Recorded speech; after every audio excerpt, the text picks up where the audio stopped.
그동안 우리가 들었던 설교 말씀들을 좀 복습을 해봅시다. 제목이라도 우리가 기억을 해보면 들었던 것들이 좀 기억이 날 수가 있습니다. 하나님은 살아계신다라고 했습니다. 영적인 세계가 있다라는 것이죠. 천국이 있고 지옥이 있다라고 했습니다. 이 사실만 깨달아도 믿음을 가질 수가 있게 됩니다. 하나님이 살아계시고 천국과 지옥이 있다는 것만 깨달아도 세상 것을 추구하지 않고 하늘의 것을 추구하며 살아갈 수가 있고 믿음이 시작될 수가 있기 때문에 우리는 하나님이 살아계신다는 것을 알아야 합니다. 그 다음에 두 번째, 하나님의 능력을 알아야 돼요. 하나님은 전지전능하시다라고 했습니다. 하나님은 우리의 모든 것을 알고 계시고 하나님은 모든 것을 하실 수 있다. 이 사실을 알 때 우리가 하나님 앞에서 바르게 살 수 있고, 이 사실을 알 때 우리가 하나님의 능력을 인정하고 성경의 기적들을 의심하지 아니하고 믿음으로 받아들일 수가 있는 겁니다.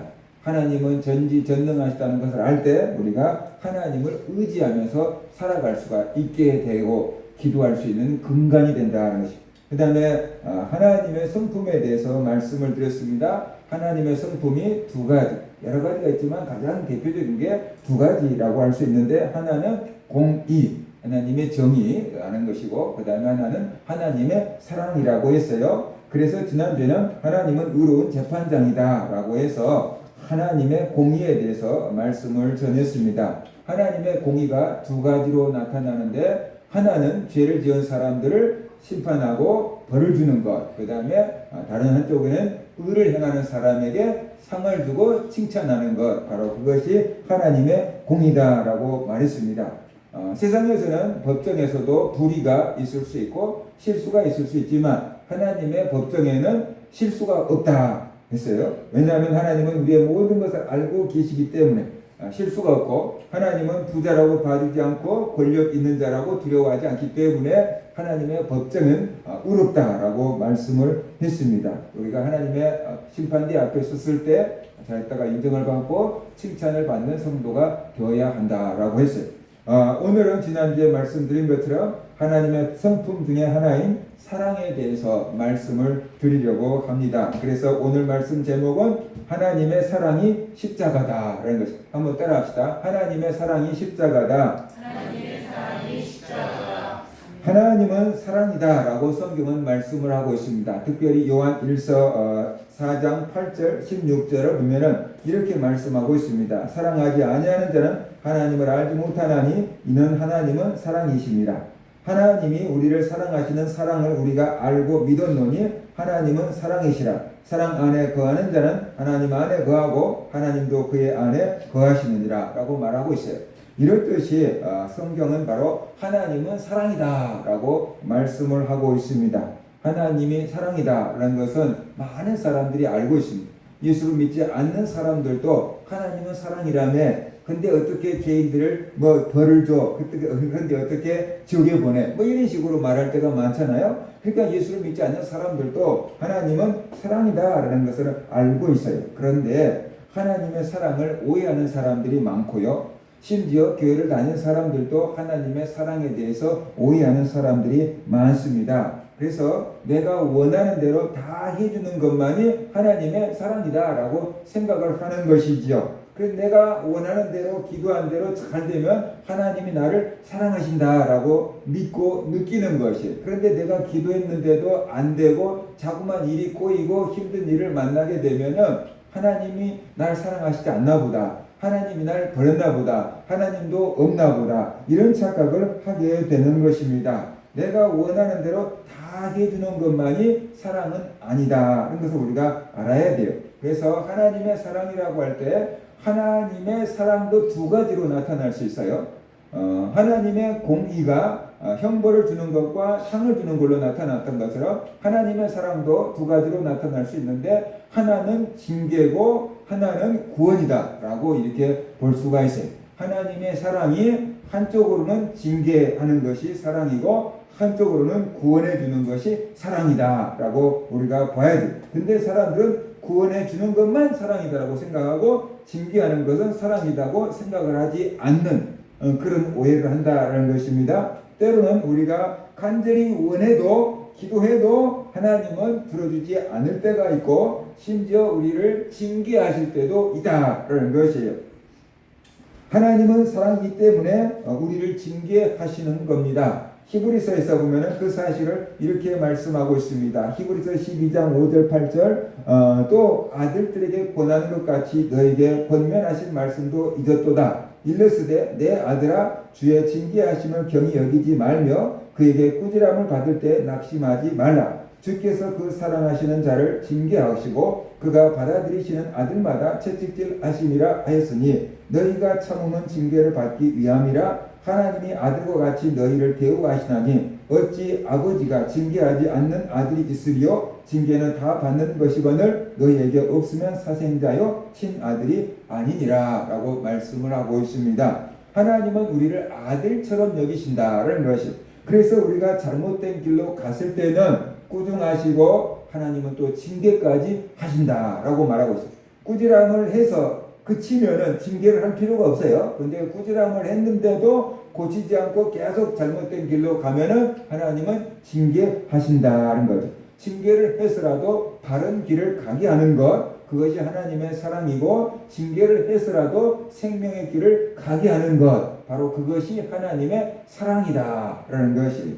그런데 오늘 현대인의 부모들은 자녀들을 꾸중하지 못하고 징계하지 못하고 채찍질하지 못합니다.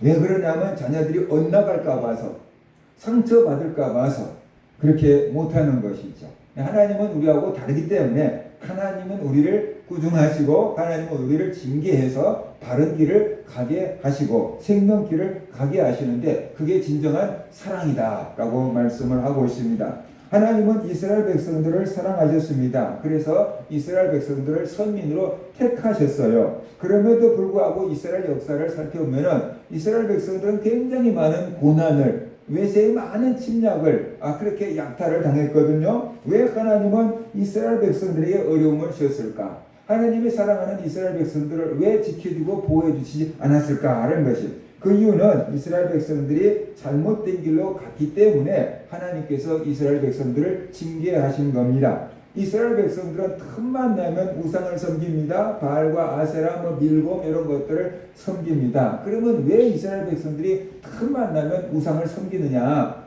자기들이 섬기는 멀쩡한 하나님을 놔두고 우상을 섬겨요. 그 이유는 하나님을 알지 못했기 때문에 그래요. 하나님은 광야의 하나님인 줄 알았어요.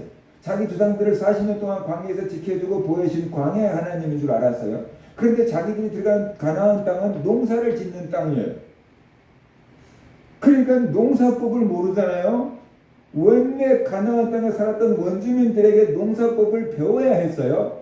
그래서 거기서 농사를 짓고 양을 치고 살 수 있는 거예요. 어떻게 하면 농사가 잘 되니? 언제 뭘 심어야 되니? 그렇게 물어보는 거죠. 쉽게 말하면은. 그러니까 가나안 땅의 원주민들이 말했어요. 농사를 잘 지려면 뭐가 있어야 돼요? 물이 있어야 돼요.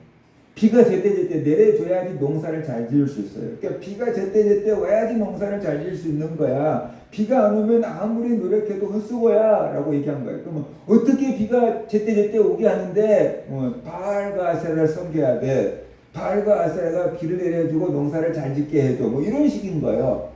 그러니까 자기들이 농사를 잘 짓고 부자가 되고 풍족한 삶을 살려고 하니까 하나님을 버리고 바알을 섬기고 아세라를 섬기는 것이. 이스라엘 백성들이 바알을 섬기고 아세라를 섬긴 이유는 그것이 농사가 잘 되게 하고 그것이 복을 주고 그래야지 자기들이 잘 사는 거라고 생각을 한 거예요. 그런데 하나님이 보시니까 진짜로 비를 내려주시는 분은 바알이 아니고 하나님인 거고, 농사가 잘 되게 해주시는 분도 하나님이고, 햇빛을 주관하신 분도 하나님인데 사람들이 그것을 몰라서 착각하라고, 심지어 이스라엘 백성들까지 그것을 모르는 거예요. 그래서 하나님 보실 때 이스라엘 백성들은 사는 길로 가는 게 아니고 죽음의 길로 가는 거고 멸망 길로 가는 것이었어요. 하나님은 사랑하는 이스라엘 백성들이 멸망 길로 가기를 원치 않았어요. 멸망의 길로 가는 길을 가만히 놔두고 볼 수만도 없었어요. 아무리 선지자를 보내서 꾸중하고 타일러도 말을 듣지 않습니다. 그래서 하나님은 저들을 어떻게 해서라도 영혼을 구원해야 되겠다. 마귀의 종노릇 하지 아니하고 우상의 종노릇 하지 않고 하나님만 섬기는 사람, 하나님의 복을 받는 사람으로 만들어야 되겠다라고 생각하신 거예요. 그래서 이방 사람들을 강력한 나라로 만들어 가지고 이스라엘을 침략하게 만들면은 이스라엘 백성들이 전쟁에서 패하고 물건은 다 빼앗기고 건강한 사람은 포로로 끌어가고 남은 사람은 병들고 또 농사 지어놓으면 저리 와서 다 뺏어가고 이런 꼴을 당하게 하는 것이. 그러면 하나님께서 이제 이스라엘 백성에게 원하는 게 그때가 되면 이스라엘 백성들이 하나님께 회개하고 돌아와서 하나님 도와주세요. 하나님 살려주세요. 그러면서 회개를 하는 거예요. 그러면 하나님께서 이스라엘 백성들을 이방 나라를 물리치고 다시 구원해서 풍족한 삶을 살 수 있게 해줘요. 근데 또 풍성하게 살아가면 어떻게 돼요? 또 하나님을 버리고 우상을 숨기고 문화를 즐기고 그런 길로 계속 가게 되는 것입니다. 그래서 하나님이 사랑하는 이스라엘 백성들을 계속 징계하는 이유는 이스라엘 백성들이 틈만 나면 하나님을 버리고 우상 숭배로 빠졌기 때문에 그래요. 그래서 하나님은 이스라엘 백성들을 멸망의 길로 가는 길에서 돌이켜서 생명의 길로 가게 하려고 이스라엘 백성들에게 고난을, 어려움을, 전쟁을 허락하신 거다. 그런 것을 우리가 알아야만 되는 것이에요. 원하시는 것은 하나예요. 하나님은 어떻게 하든지 이스라엘 백성들에게 영원한 생명을 얻게 하겠다. 천국의 길을 가게 하겠다. 그것이 이 하나님의 유일한 목적이었다라는 것을 우리가 알아야 되는 겁니다. 오늘날도 하나님은 사랑하는 성도들을 징계하기도 합니다. 사랑하는 성도들이 잘못된 길로 갔을 때 하나님은 꾸중을 하시고 권면을 하시고 경고를 하십니다. 그래도 하나님의 경고를 무시하고 계속 잘못된 길로 가면은 하나님께서 징계하십니다. 그 징계를 통해서 하나님께서 그 영혼을 정결하게 하고 그 영혼을 회개시키고 그 영혼을 구원하려고 하는 것, 바로 그것이 하나님의 의도고 목적이다 하는 것을 우리가 알아야 돼요. 죄 가운데 빠져서 살고 있는데 하나님을 떠나서 우상을 섬기고 있는데 처음에는 벼락 맞아 죽을 줄 알고 기만 하도 천둥벼락만 쳐도 두려웠는데 이제 하나님을 떠나서 우상을 숭배하고 오랫동안 살다가 보니까 이제 그런 것도 관심이 없어질 때가 있고 두려움이 사라질 때가 있거든요. 오, 하나님 떠나면은 큰일 날 줄 알았는데 괜찮네 라고 생각하면서 사는 사람들이 있을 수 있거든요. 하나님의 경고가 없고 하나님의 징계가 없다고 즐거워할 일이 아니다라는 것이, 그만큼 하나님의 관심권에서 벗어났다라는 것이, 히브리서 12장 8절 보면 징계는 다 받는 것이오늘 너에게 없으면 사생자요 친아들이 아니니라 라고 말씀하고 있습니다. 잘못된 길로 가고 죄악의 길로 가고 멸망 길로 갔는데도 부모가 아무 말하지 않고 내버려두고 있다는 것은 포기했다는 뜻이에요. 포기하지 않았으면 그런 짓 하면 안 된다고, 나쁜 짓 하면 안 된다고, 죄지면 안 된다고 그만두라고, 멈추라고, 돌이키라고 부모가 얘기해 줘야 되거든요. 그런데 잘못된 길로 가고 죄의 길로 가고 멸망의 길로 가고 죽음의 길로 가고 있는데도 부모가 아무 말도 하지 않고 있다는 것은 자식이 두려워서 아무 말을 못하고 있거나 포기했기 때문에 아무리 말해도 안 들어. 그리고 포기했기 때문에 아무 말도 안 하는 것이. 그처럼 하나님의 택한 자녀들이 죄악과 멸망의 길을 가고 있는데 내버려둬서 계속 세상에서 형통하게 살아간다 그러면은 괜찮네? 좋아할 일이 아니고 하나님이 날 잊었구나. 하나님이 날 버린 것은 아닐까? 이것이 더 무서운 징계가 아닐까? 그걸 알아야 된다는 거죠. 말라기 선지자 이후에 세례 요한이라는 선지자가 등장하기까지 이스라엘 역사 가운데는 400년 동안 선지자가 한 명도 없었다 그러잖아요. 어떨 때는 선지자가 몇 명이 같이 중첩될 때도 있었어요. 하나님의 메시지를 막 전하는 사람들이 있었다는 거예요. 그런데 말라기 이후에 세례 요한이 등장할 때까지 이스라엘 백성들은 400년 동안 선지자가 없었어요. 그 소리가 뭐냐 그러면 하나님이 이스라엘 백성들에게 400년 동안 침묵하셨다는 뜻이에요. 하나님이 이스라엘 백성들에게 400년 동안 아무 말씀도 징계도 꾸중도 하지 않은 거예요. 그냥 내버려 둔 거예요. 그랬으니 이스라엘 백성들이 얼마나 살기가 힘들었겠는가 우리가 알아야 된다는 거예요. 그게 더 무서운 하나님의 경고다. 부부싸움을 하면 어떤 사람들은 막 푸는 사람도 있지만 어떤 사람들은 막 일주일 동안도 말하지 않는 사람도 있잖아요. 그게 내가 화났다는 거잖아요. 내가 화났다는 것을 지금 표현하고 있는 거잖아요. 내가 지금 화났어. 너하고 말도 하기 싫어. 그러니까 네가 잘못했다는 건 네 죄를 네가 알렸다. 사과해. 그리고 우리가 말하지 않고 있는 거잖아요. 하나님이 400년 동안 말씀하시지 않은 거예요. 그러니까는 하나님이 아무 말씀하시지 않는 게 좋은 게 아니고 그건 더 화가 많이 났다. 그런 뜻이다. 라는 것을 우리가 알아야 된다는 것입니다. 하나님의 사랑은 우리를 구원해 주시는 거고 영원한 생명을 주는 거로 나타나는 것입니다. 하나님의 사랑은 우리를 죄에서 구원해 주고 그래서 영원한 생명을 얻게 하고 하나님과 영원토록 교제를 나누기 위한 것이 하나님의 사랑입니다. 우리가 잘 아는 요한복음 3장 16절 하나님이 세상을 이처럼 사랑하사 독생자를 주셨으니 이는 그를 믿는 자마다 멸망하지 않고 영생을 얻게 하려 함이라 라고 말씀하고 있잖아요. 이 구절 속에서 하나님이 왜 하나밖에 없는 독생자를 우리에게 보내주셨는지 말씀을 하고 있습니다. 그 이유는 우리가 멸망하지 않게 하려고 그리고 우리에게 영생을 얻게 하도록 하기 위해서 예수님을 보내주셨다. 그래서 요한복음 3장 17절에서 보면은 그 사실을 이렇게 말하고 있습니다. 하나님이 그 아들을 세상에 보내신 것은 세상을 심판하려 하심이 아니요 그로 말미암아 세상이 구원을 받게 하려 하심이라. 예수님이 이 땅에 오신 것은 세상을 심판하기 위해서 오신 게 아니고 구원하기 위해서 오셨다라는 것이에요. 그러니까 예수님이 오심으로 말미암아서 빛과 어둠이 갈라지게 되는 겁니다. 예수님이 오심으로 말미암아서 심판을 받을 자들이 나타나게 되고 구원받을 자들이 나타나게 되는데 하나님이 예수님을 보내신 의도는 심판하려고 하는 게 아니고 다 구원받게 하려고 예수님을 보내셨다는 거예요. 그런데 사람들이 하나님을 믿지 않고 예수님을 믿지 않음으로 말미암아서 심판을 자초하는 사람들이 나오는데 그것은 하나님의 본심이 아니고 의도가 아니다. 너희를 구원하려고 예수님을 보냈다. 그러니까 다 예수를 믿고 구원받아라. 그것이 내 뜻이다. 이렇게 지금 성경은 말씀하고 있는 겁니다. 하나님이 이렇게 우리를 살리기 위해서 예수님을 보내셨는데 그것은 사람들이 죽음의 존재가 되었기 때문에 우리를 구원하려고 하시는 겁니다. 하나님은 사람을 하나님의 형상대로 만들었습니다. 영원히 살 수 있는 존재로 만들었고 하나님과 교제할 수 있는 존재로 만들었고 에덴 동산에서 행복하게 살 수 있는 존재로 만들었어요. 그런데 하나님이 그 아담에게 너는 신이 아니다. 너는 하나님의 간섭을 받아야 되는 보호 보살핌을 받아야 되는 존재다라는 것을 깨닫게 하기 위해서 선악과 나무를 만드신 거죠. 그래서 선악을 알게 하는 나무 열매는 먹지 말아라. 그걸 먹으면 정령 죽을 것이다 라고 말씀을 하셨어요. 먹지 말라고 경고하신 거예요. 그런데 아담과 하와는 하나님의 말씀보다 뱀의 말이 더 신뢰가 갔어요. 하나님의 말씀을 믿는 것보다 뱀의 말을 더 믿었어요. 선악과를 먹어도 죽지 않을 거다라고 하는 뱀의 말을 더 믿었어요. 그래서 하나님이 금하신 선악과를 따먹고 죽음의 존재가 된 것이. 선악과를 따먹음으로써 그들의 육체가 죽게 되었고 그 다음에 하나님과 관계가 끊어지게 되었습니다. 하나님의 음성, 에덴 동산을 거니시는 하나님의 소리를 듣고 그들은 하나님을 피하여서 숨는 존재가 되어버렸어요. 하나님과 교제할 수 없는 존재가 되어버린 것이에요.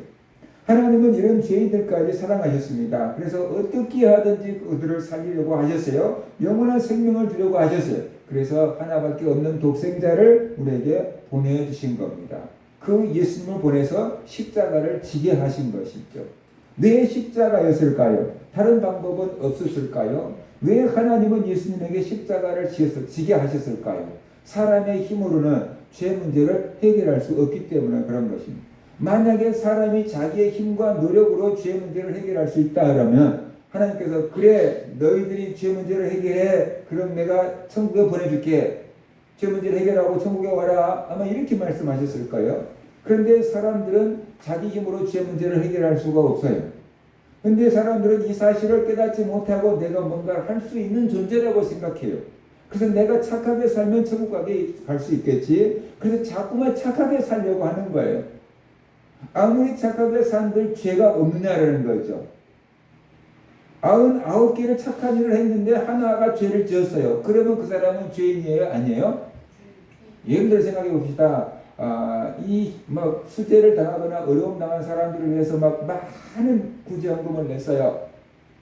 그런데 그 사람이 사람을 죽였네? 그러면은 봐줘야 됩니까? 벌 줘야 됩니까? 99개 선을 행한 것은 선을 행한 것이지만 죄를 지은 건 죄를 지은 거잖아요. 죄를 지은 것에 대한 벌을 받아야 되잖아요. 우리가 아무리 많은 선을 행해도 우리가 지은 죄보다는 적다라는 것이. 사람들은 종교를 통해서 죄 문제를 해결하려고 그래요. 그래서 종교에 귀의해가지고 이제 편안하다, 세속을 이겼다, 뭐 이렇게 있으려고 그래요. 그런데 그들의 마음 가운데 세상이, 죄악이 다 없어졌을까요? 없어졌을까요? 세상 다 버리고 산속에 앉아있는 사람들이 이게 노름하는 거 아시죠?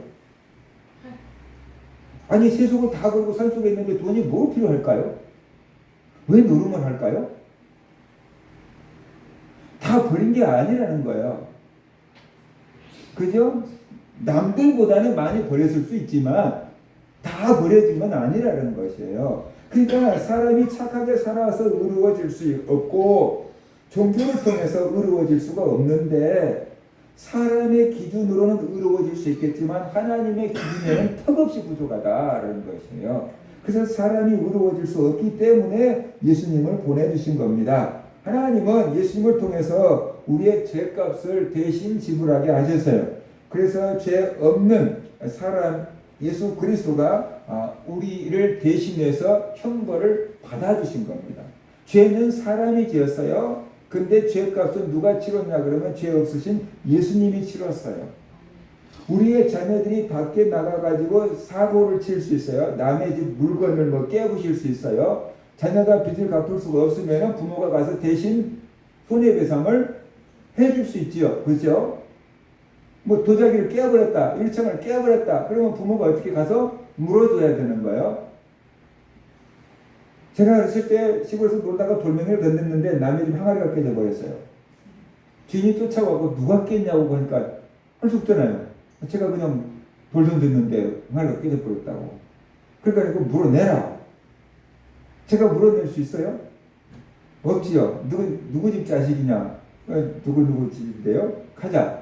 그래서 우리 부모를 그분이 찾아와서 날 데리고 그래가지고 우리 부모님 만나가지고 얘가 동산에서 돌을 던졌는데 우리 집에 항아리가 깨져버렸으니 부모님이 변상해 줘야 되겠습니다. 그랬더니 가서 봅시다. 또 우리 부모님이 가서 본 거잖아요. 그러니까 항아리가 이제 요만한 항아리가 있잖아요. 뭐 그러면 저 정도면 얼마 정도 살 수 있겠네요. 얼마 정도 끼면 되겠습니까? 그랬더니까 예. 그래서 그 돈 쓰고 변상을 했어요. 그 사람이 나한테 더 이상 야단치지 않았어요. 우리가 죄를 지었어요. 그런데 죄가 없으신 하나님의 아들 예수님이 우리 대신에 죄값을 치러졌는데 그것이 바로 십자가에서 우리 대신 죽어주셨다는 것이에요. 하나님은 그 방법을 통해서 우리를 죄에서 구원하려고 하셨어요. 예수님 오시기 전에 700년 전에 선지자가 이렇게 이사야가 예언을 했어요. 이사야 53장 4절 6절 보면 그는 실로 우리의 질고를 지고 우리의 슬픔을 당하였거늘 우리는 생각하기를 그는 징벌을 받아 하나님께 맞으며 고난을 당한다 하였노라. 그가 찔림은 우리의 허물 때문이요 그가 상함은 우리의 죄악 때문이라. 그가 징계를 받음으로 우리는 평화를 누리고 그가 채찍에 맞음으로 우리는 나음을 받았도다. 우리는 다 양 같아서 그릇 행하여 각기 제 길로 갔거늘 여호와께서는 우리 모두의 죄악을 그에게 담당시키셨도다. 우리가 그릇 행하여 각기 제 길로 갔어요. 죄의 길로 갔어요. 근데 하나님은 우리 모두의 죄악을 그에게 예수님에게 다 담당하게 하셨다는 것이에요. 예수님은 자기가 십자가에서 죽으실 것을 말씀하시고 그 자기의 죽음이 우리를 죄에서 구원하기 위한 것이다 라고 말씀을 하셨어요. 마태복음 26장 27절 28절 또 잔을 가지사 감사기도 하시고 그들에게 주시며 이르시되 너희가 다 이것을 마시라. 이것은 죄의 사함을 얻게 하려고 많은 사람을 위하여 흘리는 바 나의 피 곧 언약의 피니라. 그렇게 말씀하셨어요. 예수님의 피는 우리를 죄에서 구원하기 위한 언약의 피다라고 말씀을 하셨어요. 그러기 위해서 예수님이 십자가에서 피 흘려서 죽을 것이다 라고 말씀하신 겁니다. 죄의 값은 사망이라고 했어요. 그 죄를 지으면 죽어야 한다는 것이에요. 근데 죄를 용서받으려고 하면은 피를 흘려야 돼요. 누군가가 그 사람 대신 피 흘려서 죽어주면 하나님이 이미 죄값을 치렀다라고 용서해 주신다는 것이에요. 그래서 구약시대에는 양이나 송아지가 이스라엘 백성들을 대신해서 피 흘려 죽으셨어요. 그것을 보고 하나님이 이스라엘 백성들을 용서해 주셨어요. 그런데 신약 시대에는 양이나 송아지가 아닌 하나님의 아들 예수님이 오셔서 십자가에서 못 박히고 피 흘려서 우리 대신 죽어 주셨어요. 그래서 이제 그 피를 믿는 자마다 모든 죄를 용서받고 구원받게 해주겠다라고 하나님께서 약속을 하신 거예요. 구약시대 이스라엘 백성들은 죄를 지을 때마다 양을 잡아야 되고 송아지를 잡았어야만 됐어요. 이제 우리 신약시대 성도들은 죄를 지을 때마다 예수님을 다시 십자가에 못 박는 것은 하지 않아요. 그러나 예수님께서 십자가에서 피 흘려 죽으심으로 나의 죄를 다 갚으셨다라는 것을 우리가 믿고 회개하는 것으로 모든 죄를 용서받게 하셨다는 것을 우리가 알아야 되는 것이죠. 그것이 구원이에요. 예수님은 십자가를 지기 전에 간절히 기도하십니다. 아버지여, 할 수만 있거든 이 잔이 내게서 지나가게 하옵소서. 그러나 나의 원대로 마옵시고 아버지의 원대로 되기를 원하나이다 라고 기도하셨어요. 이 기도 한번 생각을 해보세요. 이 기도가 무슨 뜻일까 하는 것이에요. 예수님의 이 기도가 무슨 뜻입니까? 간단하게 말하면 이거예요. 하나님 아버지, 내가 십자가에 못 박혀서 죽지 않고도 인류를 구원할 수 있다면 그 길 가겠습니다. 십자가는 지지 않게 해주세요. 그 기도한 거거든요. 하나님께서 이 땅에 계신 예수님의 기도를 들어주시지 않은 적이 있었습니까? 지금까지? 이 기도 말고는 없었어요. 죽은 지 썩은 그래서 썩은 나사로도 일어나라고 하니까 일어났어요. 살아났어요. 그죠? 근데 예수님의 십자가를 지지 않게 해달라는 이 기도는 하나님께서 귀를 닫으시고 들어주지 않았어요. 그것을 하셨어요. 예수님에게 십자가를 없애주지 않았어요. 고난의 십자가를 지게 하셨어요. 대신 예수님이 그 십자가를 질 수 있도록 하나님께서 천사들 통해서 힘을 공급해 주셨어요. 이것은 무슨 뜻입니까? 예수님이 십자가에서 죽어주시지 않고는 인류를 구원할 수 있는 방법이 있다는 뜻이에요? 없다는 뜻이에요? 없다는 뜻이에요. 예수님의 십자가에서 피 흘려 죽어줘야지만 인류를 구원할 수 있다. 다른 길은 없다. 그러니까 고통스러워도 이 십자가를 잘 감당하라. 하나님이 그렇게 말씀하신 거예요. 그래서 예수님에게 십자가를 지게 하신 거다라는 것을 우리가 알아야 돼요. 이것이 무엇을 말해줍니까? 예수님의 십자가가 아니면 사람은 구원받을 수 있는 길이 없다라는 거죠. 예수님 이외에 구원의 길이 없다라는 것이에요. 예수님이 유일한 구원의 길이라는 거예요. 그런데 오늘은 많은 종교인들이 뭐라고 얘기합니까? 예수님 말고도 구원의 길이 있다. 모든 종교의 구원의 길이 있다. 모든 종교가 진리를 갖고 있다. 이런 소리를 하잖아요. 하나님이 그렇게 말씀하신 게 아니고 자기가 그렇게 생각하는 거예요. 그건 하나님의 생각이 아니고 자기 생각인 거고 하나님의 뜻이 아니고 자기 뜻인 거예요. 그런데 세상은 그런 사람들 안에서 박수갈채를 보내면 야, 열린 사람이다. 깨어있는 사람이다.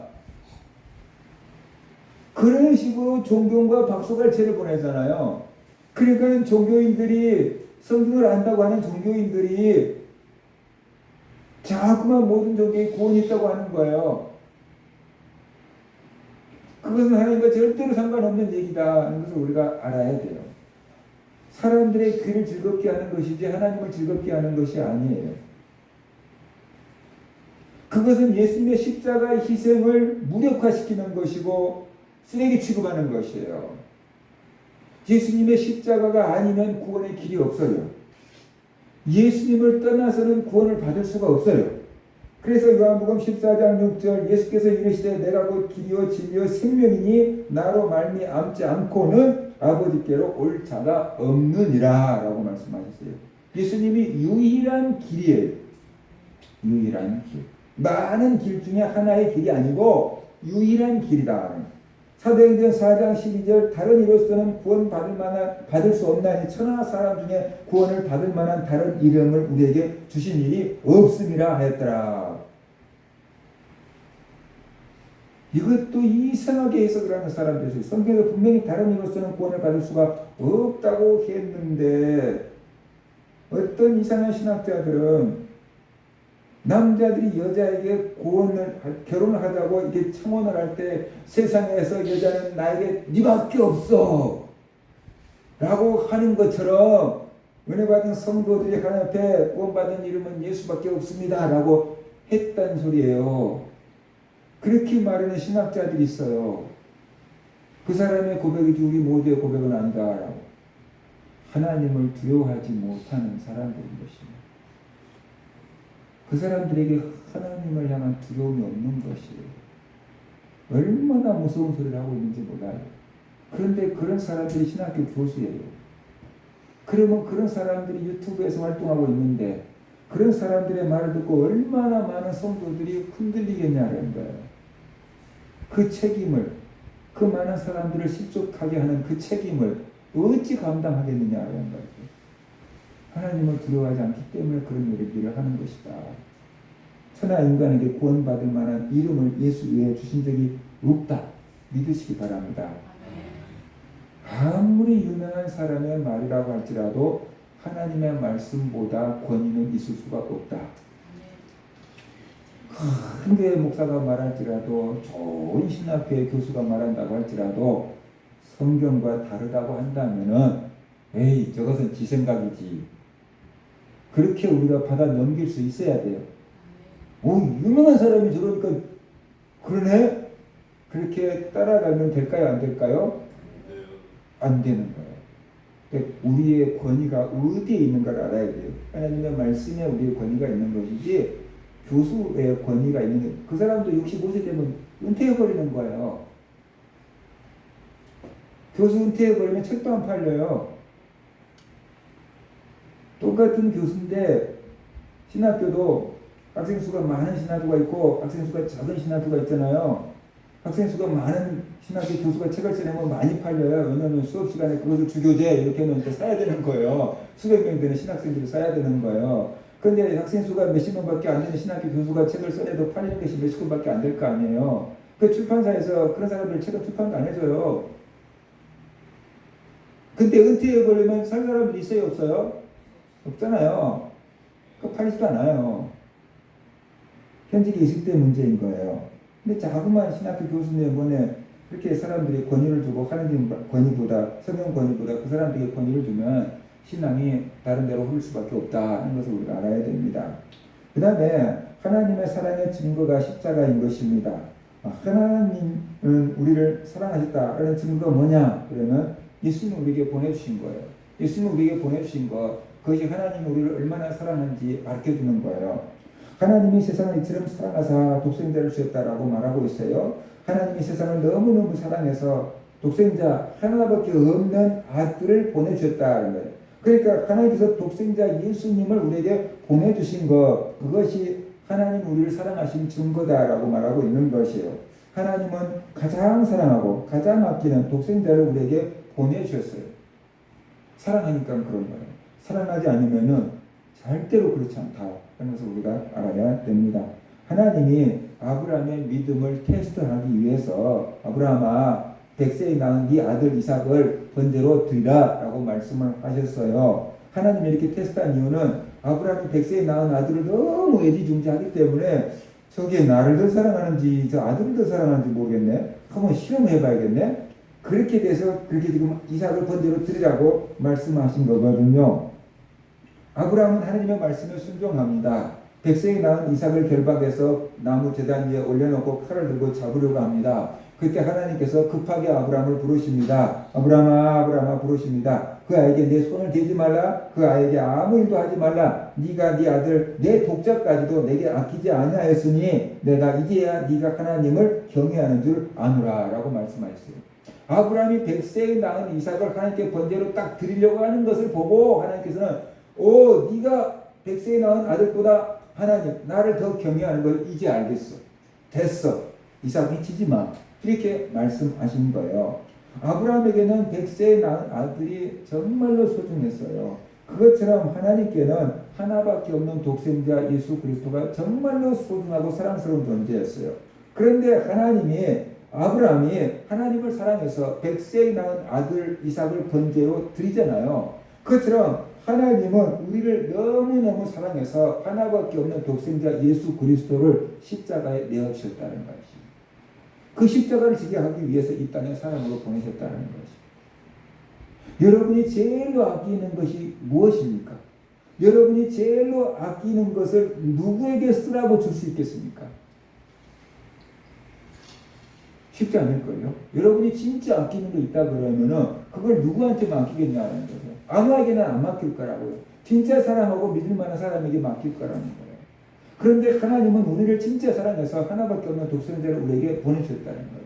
그러니까 하나님께서 우리를 얼마나 사랑하는지 알아라는 거죠. 어린 아이들에게 맛있는 것을 주면서 사주면서 엄마 하나만 줘, 엄마 하나만 줘. 뭐 어린 아이들 중에서 주는 애들도 있지만 싫어 그러면서 과자 갖고 돌아서는 애들도 있어요. 엄마보다 과자가 더 지한테는 중요한 거예요. 하나님께는 예수님이 너무너무 소중한데 우리를 더 사랑해서 우리를 살리려고 예수님을 희생하셨다는 것이죠. 그러니까 하나님 사랑을 알아야 돼요. 그 다음에 십자가에서 죽어주신 것이 바로 하나님 우리를 사랑하신다는 증거예요. 예수님의 십자가의 죽음이 예수님께서 우리를 사랑하신 증거다라고 성경은 말합니다. 예수님이 요한복음 15장 13절에서 사람이 친구를 위하여 자기 목숨을 버리면 이보다 더 큰 사랑이 없나니 그랬어요. 예수님이 우리 친구라. 근데 사람이 친구를 위해서 자기 목숨을 버리면 이보다 더 큰 사랑이 없다라는 거예요. 그러니까 십자가에서 예수님이 우리를 위해서 죽어주신 것, 그것이 예수님이 죽기까지 우리를 사랑하신다는 증거다라고 말하고 있어요. 로마서 5장 8절도 말하고 있어요. 우리가 아직 죄인 되었을 때 그리스도께서 우리를 위하여 죽으심으로 하나님께서 우리에 대한 자기의 사랑을 확증하셨느니라 라는 것입니다. 자, 생각해 봅시다. 예수님은 하나님의 하나밖에 없는 아들. 그런데 십자가에서 못이 박혔어요. 엘리 엘리 라마 사박다니 나의 하나님 나의 하나님 어찌하여 나를 버리셨나이까. 그러면서 숨져갑니다. 그 모습을 하나님이 보고 계십니다. 여러분 자녀가 그렇게 숨져가는 것을 보고 있다 그러면 여러분 부모의 마음이 어떻겠습니까? 사람이 이렇게 말하죠. 애간장이 녹는다. 애간장이 녹는다. 옛날에 어떤 이런 글을 봤어요. 그 배에 탄 선원들이 섬에서 원숭이를 하나 잡아왔어요. 새끼 원숭이를 잡아왔어요. 배가 출발했어요. 그러니까는 바닷가에 그 바위에서 엄마 원숭이가 막 끽끽끽 소리를 들으면서 막 기리기리 날뛰어요. 왜냐하면 자기 새끼 원숭이가 지금 잡혀가거든요. 바다거든요. 뛰어들 수도 없고 엄마가 배가 막 벌쩍벌쩍 막 뛰는 거예요. 그러더니 그렇게 벌쩍벌쩍 뛰던 원숭이가 나중에 푹 쓰러져서 죽었어요. 그게 너무 신기하잖아요. 뭐 죽을 것도 아닌데.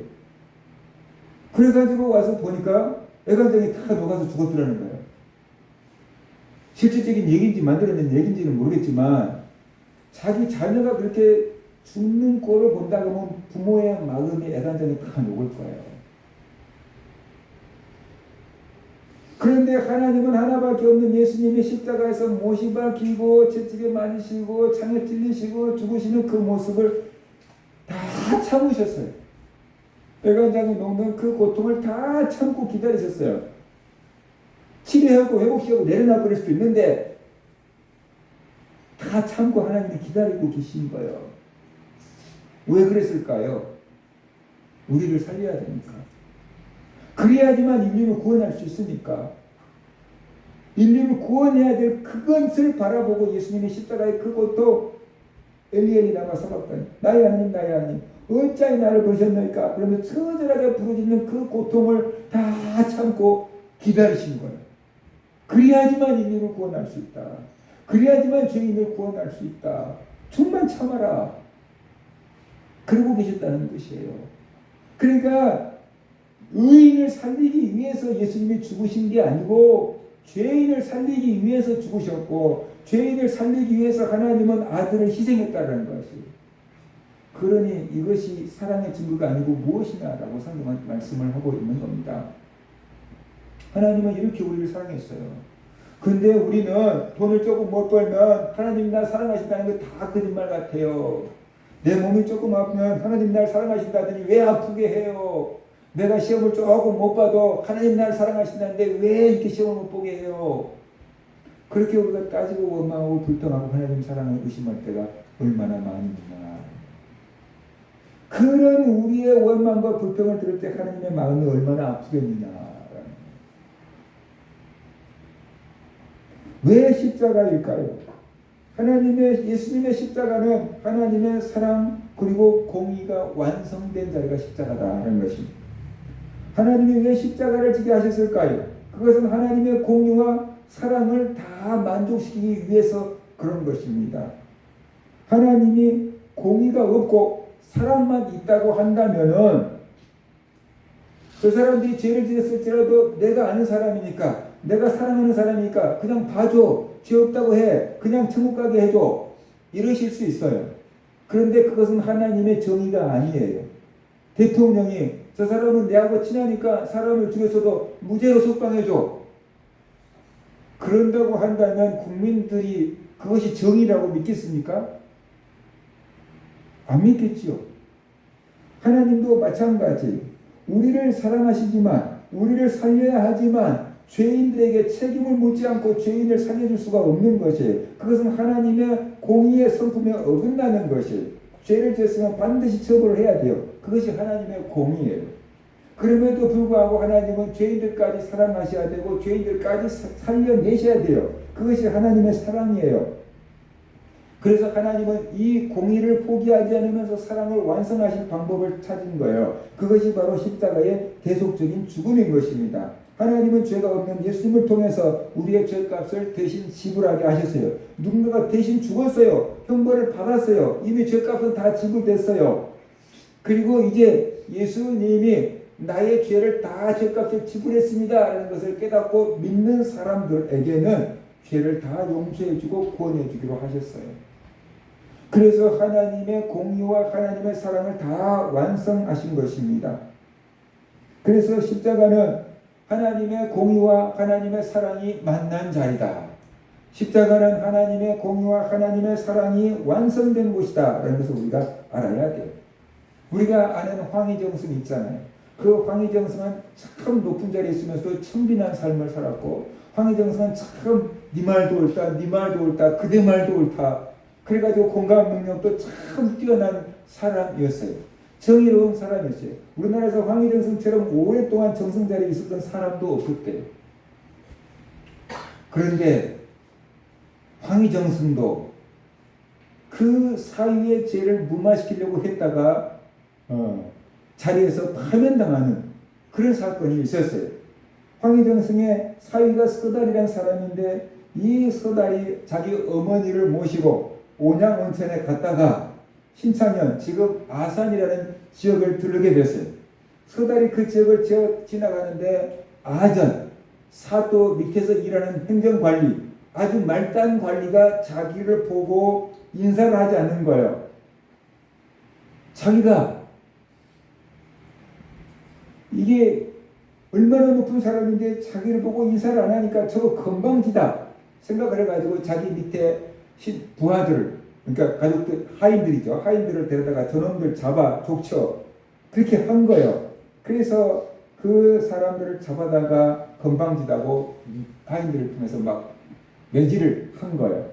그 모습을 본 아전 동료들이 인사하지 않은 걸로 와서 지금 매를 맞고 있는 거거든요. 그러니까 아전 표운봉이라는 사람이 표운평이라는 사람이 가갖고 그건 무슨 짓이냐고 인사했다고 그렇게 매질을 해야 되면 어떻게 되냐고 너무하는 거 아니냐고 따졌어요. 그러니까 서달이 더 화가 나가지고 저놈을 잡아서 몽둥이로 50대를 때리라 그런 거예요. 그러니까 서달의 하인들이 그 사람을 잡아다가 눕혀놓고 몽둥이로 50대를 때렸어요. 근데 그 표운평이라는 사람이 다음날 매질을 견디지 못하고 죽었어요. 사람이 죽은 거예요. 그 사실을 알고 서달의 아버지가 당시 형조판서였으니까 오늘날로 말하면 뭐 검찰총장 정도 되는데 형조판서 그 다음에 자연인 영의정 황희 그 어마어마한 권력을 가진 양쪽의 부모들이 있는 거예요. 이 사람들이 이 살인사건을 덮기 위해서 모든 권력을 다 동원해서 사회의 살인사건을 무마시킵니다. 사건의 진실을 숨기기 위해서 서달의 종이 서달이 죽은 게 아니고 서달의 종이 표운평을 죽였다라고 사건을 허위 조작합니다.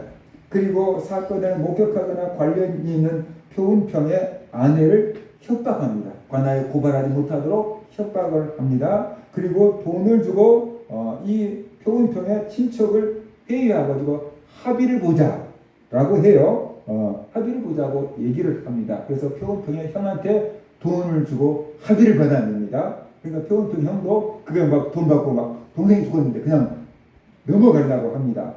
그 다음에 서달의 외삼촌 같은 강윤은 표은평의 집에 가서 합의금을 제시하고 형 표만복과 동의를 하게 되는 것이죠. 그 다음에 사건을 맡아서 심창에서 재판을 해야 되는 수영, 현감이 황희정승의 오랜 친구이자 동양 사람인 맹사성의 친구라는 것을 알게 됐어요. 그래서 황희정승이 맹사성을 통해서 그쪽에 있는 재판관 수령을 압력을 가합니다. 그래서 대충 하고 넘어가. 이렇게 하고 압력을 가합니다. 그래서 사건이 그렇게 그냥 무마가 되는 거죠.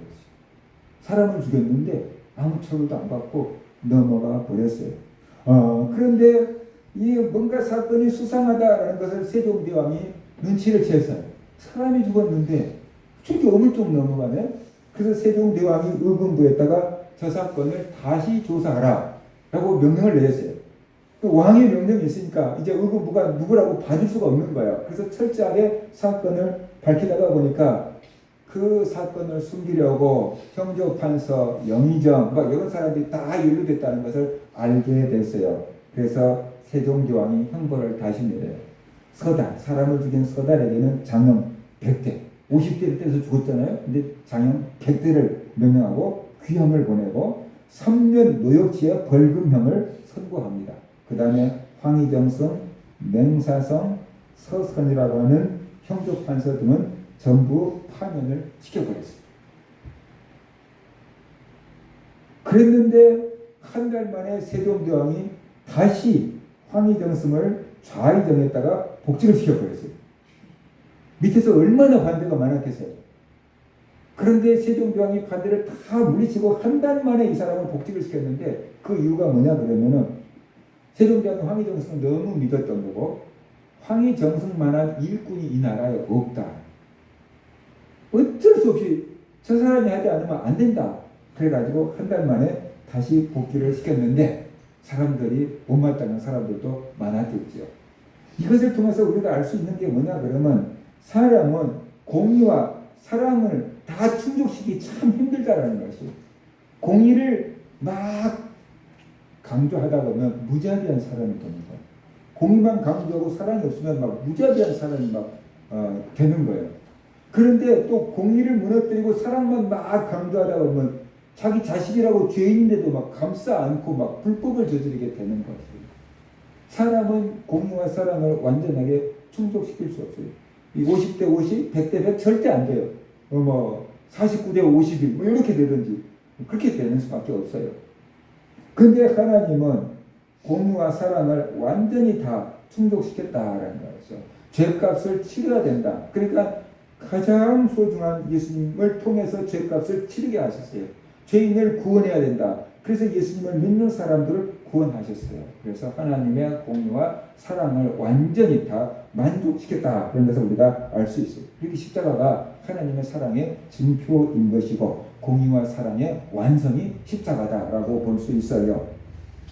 이제 하나님은 우리의 모든 죄값을 다 지불했습니다. 정당한 방법으로 우리를 의롭다 하셨고 정당한 방법으로 우리를 구원하셨습니다. 그렇기 때문에 우리를 죄인이라고 정죄할 자가 없다. 하나님이 우리를 의롭다고 하셨기 때문에 우리를 정죄할 자가 없다. 성경은 말씀합니다. 로마서 8장 33절 34절 누가 능히 하나님께서 택하신 자들을 고발하리요 의롭다 하신 이는 하나님이시니 누가 정죄하리요 죽으실 뿐 아니라 다시 살아나신 이는 그리스도 예수시니 그는 하나님 우편에 계신 자요 우리를 위하여 간구하시는 자니라 라고 말하고 있어요. 그러니까 아무도 우리를 정죄할 수 없고 아무도 우리를 고발할 수 없다. 사탄도 우리를 고발할 수 없고 사탄도 우리를 정죄할 수 없다. 왜? 하나님이 우리를 의롭다 하셨습니다. 왜? 예수님이 우리의 죄값을 다 지불하셨기 때문이다. 그런 것이. 문제는 예수님이 나의 죄를 지고 나의 죄값을 대신 지불하셨다는 것을 믿고 예수님을 그리스도로 믿을 때 이제 아무도 우리를 정죄할 수 없게 되고 구원을 얻게 되고 영원한 생명을 얻게 된다는 것입니다. 우리를 향한 하나님의 사랑을 알아야 됩니다. 그리고 하나님의 사랑을 받아들이고 믿어야 합니다. 그것이 바로 하나님이 보내신 예수 그리스도를 믿는 것입니다. 하나님이 보내신 자를 믿는 것이 하나님의 일이라고 했어요. 예수님을 믿지 않고 거절하는 것은 하나님의 사랑을 거절하는 것입니다. 하나님은 우리를 사랑했습니다. 우리에게 영원한 생명을 주려고 하셨습니다. 그런데 우리는 죄 때문에 하나님의 심판을 받아야 했습니다. 죽어야만 했고 지옥에 갈 수밖에 없었습니다. 하나님은 우리를 죄에서 구원하기로 하셨습니다. 그래서 하나밖에 없는 예수님을 보내서 십자가에서 우리 대신 죽게 하셨습니다. 이제 예수님을 믿기만 하면 모든 죄를 용서받고 구원해 줄게라고 약속을 하셨습니다. 이것을 전하는 것이 복음입니다. 그런데 이런 복음을 듣고도 예수님을 믿지 않고 하나님의 사랑을 거절한다면 하나님의 마음이 얼마나 아프겠느냐. 우리를 구원하고 천국 가게 하려고 모든 조치를 모든 희생을 다 치러놨는데도 불구하고 나 싫어요. 그리고 예수를 믿지 않고 지옥에 간다 그러면은 하나님의 마음이 얼마나 아프겠느냐. 반대로 죄인 한 사람이 회개하고 구원을 받고 천국 가게 되면은 하나님이 얼마나 기뻐하신지, 잃어버린 한 마리 양을 찾아서 99마리 양을 들여다 놔두고 잃어버린 양을 찾아서 나갔다가 찾아서 올 때 나와 함께 즐기자, 나의 잃어버린 양을 찾았노라 라고 하는 것처럼 천국에서는 기뻐하고 잔치가 열린다라고 말씀을 하셨어요. 왜 그럴까요? 예수님의 그 희생이 헛되지 않기 때문에 기뻐하는 것이에요. 예수님의 희생이 헛되지 않고 오늘 한 영혼이 죄인이 한 사람이 회개하고 구원을 받았으니까 하나님께서 그렇게 기뻐하는 거예요. 예수님의 희생이 헛되지 않는구나. 그렇게 기뻐하시는 거예요. 예수님도 내가 십자가에서 죽기를 참 잘했지. 오늘 제 영혼이 구원받았구나. 그리고 기뻐할 거예요. 그런데 그 복음을 전해준데도 의심하고 믿지 않고 내가 의로워서 천국 갈게요 라고 말하는 사람이 있다 그러면 하나님의 마음이 얼마나 무너질까. 예수님의 가슴이 얼마나 아플까. 그것은 하나님을 모르기 때문에 하는 소리다. 그것을 우리가 알아야 되는 것입니다. 이것처럼 우리가 하나님의 사랑을 알고 하나님의 마음을 알고 하나님이 정하신 복음이 무엇인지를 알고 예수 그리스도를 믿어야 되는 것입니다. 그것이 하나님의 사랑을 받아들이는 것이고 그것이 하나님 주신 구원의 복을 받는 것이다. 이것이 하나님 우리를 사랑해서 영원한 생명을 주는 것이고 죄에서 구원해 주시는 것이고 천국에서 영원히 살 수 있는 복을 주는 것이다. 이것을 우리가 알아야 됩니다. 하나님의 사랑을 우리는 받았습니다. 그러면 이제 우리는 어떻게 살아야 될까? 내가 하나님께 사랑받은 사람이다. 내가 의로워진 사람이다. 다시는 사탄도 나를 정죄할 수 없다. 그런 믿음을 가져야 됩니다. 그래서 사탄이 우리 마음속에 너 이런 죄를 지었잖아, 저런 죄를 지었잖아, 그리고도 하나님의 자녀라고 할 수 있어, 그리고도 천국 갈 수 있다고 할 수 있어, 그리고도 교회 일꾼이라고 할 수 있어, 그리고 우리의 마음의 죄책감을 자꾸만 집어넣을 때 하나님이 나를 의롭다고 하셨다. 예수님이 나의 죄값을 다 지불했다. 그러니까 사탄 너도 나를 정죄할 수 없다. 예수 이름으로 사탄아 물러가라 하고 물리쳐야 되는 것입니다. 그래서 우리가 당당하게 믿음을 가지고 살아야 되는 것입니다. 그 다음에 하나님이 아들을 십자가에서 못 박아 죽이면서까지 우리를 사랑했으니까 그 하나님의 사랑을 우리가 안다고 한다면 우리도 하나님을 사랑해야 되는 것입니다. 자녀들이 부모의 사랑을 깨달으면 효자가 되는 것처럼 우리가 하나님의 사랑을 깨닫는다면 우리도 하나님을 사랑해야 되는 것입니다. 하나님을 사랑하되 하나님만 사랑해야 되는 것입니다. 우상을 사랑하고 세상도 사랑하고 하나님도 사랑하고 돈도 사랑하고 그게 아니고 하나님만 사랑해야 되는 것입니다. 하나님이 우리만 사랑했기 때문에 우리도 하나님만 사랑하기를 원하는 것입니다. 나 이외에 다른 신을 내게 두지 말라라고 말씀하신 거예요. 나도 오직 너희만 구원할 것에 모든 신경을 집중하니까 너희도 오직 구원자인 나에게만 신경을 집중소. 이렇게 하나님 말씀하신 거예요. 그래서 우리도 하나님의 사랑을 받았으니 하나님만 사랑하는 성도들이 돼야 돼요. 그것이 하나님의 사랑을 받은 사람들이 보여야 될 반응이고 하나님의 사랑을 누리는 길이다. 그 다음에 마지막으로 우리가 이웃을 사랑해야 돼. 너희가 이웃을 사랑하면 하나님을 알고 하나님도 너희 안에 거하신다 그랬어요. 하나님의 사랑이기 때문에 우리가 사랑을 할 때 하나님의 마음을 알 수 있다는 거예요. 하나님의 사랑이기 때문에 우리가 사랑할 때, 이웃을 사랑할 때 하나님도 우리 안에 거하신다는 거예요. 하나님의 사랑인데 우리가 자꾸만 미움을 키우고 있으면 하나님 우리 안에 거하시기 힘들다는 거예요. 그래서 우리가 이웃을 사랑해야 돼요. 하나님께 받은 사랑을 가지고 이웃을 사랑해야 돼요. 그럴 때 하나님의 사랑을 이웃에게 비춰줄 수 있기 때문에, 그럴 때 이웃에게 구원의 길이 열리기 때문에, 그것이 하나님께 영광을 돌리는 길이기 때문에 이웃을 사랑하라 라고 말씀을 하고 있습니다. 오늘 우리가 예수님의 십자가가 하나님의 사랑의 징표다라는 것을 우리가 알아야 됩니다. 예수님만이 유일한 구원의 길이다라는 것을 우리가 알아야 되고, 우리가 예수님을 통해서 구원을 받았으니 우리가 사탄도 우리를 정죄할 수 없다. 그 의로워졌다는 그 믿음을 가지고 살아가시고, 하나님만 사랑하시고 이웃 사랑을 실천해서 하나님께 영광을 돌리며 사는 성도들 되시기를 주의 이름으로 축원합니다.